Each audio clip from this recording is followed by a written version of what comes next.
Hello, thanks for tuning in. I want to talk to you today about putting the proprioceptive bandages on that I often talk about to my clients, and these bandages are a take on the TTouch technique that was developed by Linda Tellington-Jones, and I found this really useful to help horses to rehabilitate, especially if they've suffered from sore backs or ill-fitting saddles and the like.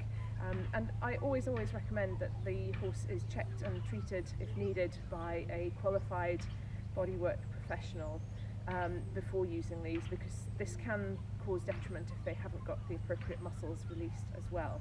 So first step before doing this, I would definitely get your horse checked out, but once they're checked out, and especially if this kind of technique is recommended, then I would go ahead as shown.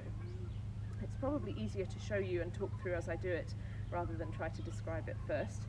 But what I'm going to use for this today is two stretchy tail bandages, and these are ones from Roma. They're really stretchy, really elasticated.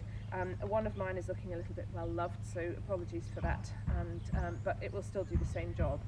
And so what I do is I tend to use the end, so these haven't been modified at all, but I tend to use the end that has the tie bit on it as the bit that I join together, so this sort of end here, and I put both of those together as like this, and then tie in the tie bits together so they don't tickle the horse too much. So just tie them in a secure knot like that to give you one long bandage, and you can also purchase single long bandages as well, but I've shown you this so that you can see how to do it with two, and I think it works out a little bit less expensive that way. So the two bandages are tied together. One of mine is longer than the other because the elastic started to go, but it should still work. And I'm going to recruit my very lovely friend Fergus, and Fergus is my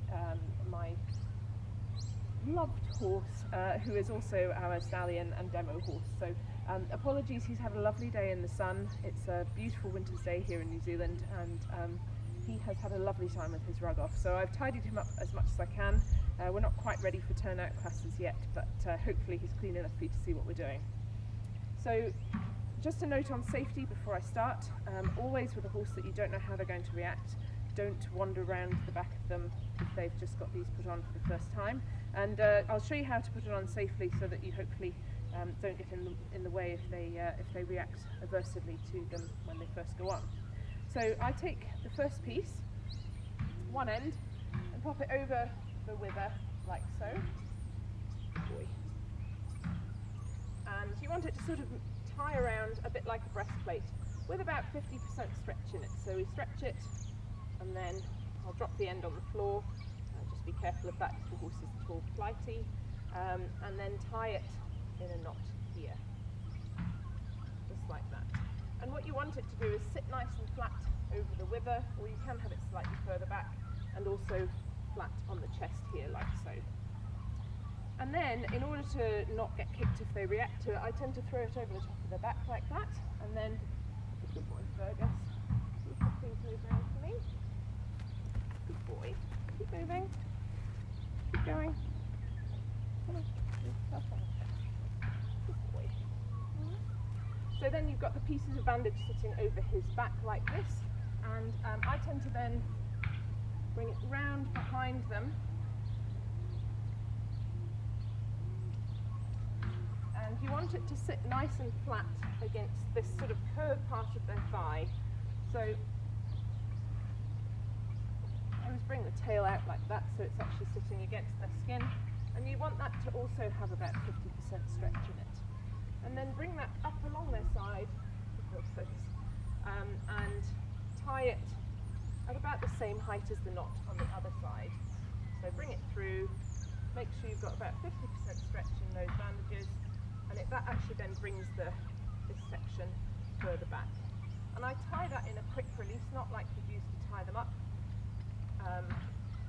just in case you need to let it go or get it off suddenly, and then loop it through like that so that it doesn't flap around too much.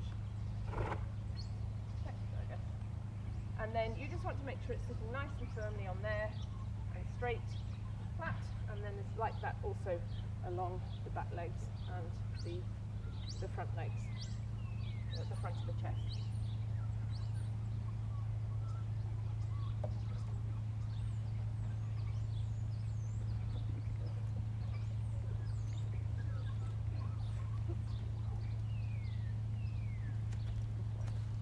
And so hopefully now you can see how the bandaging sits.